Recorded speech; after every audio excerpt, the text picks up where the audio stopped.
This is Anirudh, and I am at Keva Center now, Keva Ayurvedic Center here. And last month I came with my sister here for the slip disc treatment.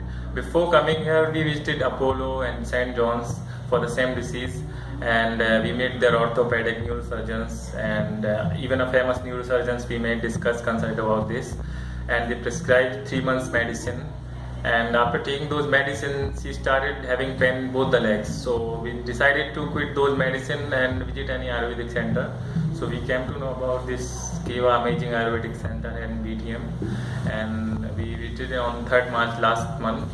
And we met here Dr. Deepika. She's an amazing doctor, I would say, because she prescribed some medicine. Within few days, my sister, got cured with that disease, and now she is 90% in cure with those amazing medicine that we got from Keva Center. So I would recommend you people, if you having the same disease and so going here and there for the medicine, so I would recommend you people to come here and meet Dr. Deepika and try their medicine. I'm sure you will be fine.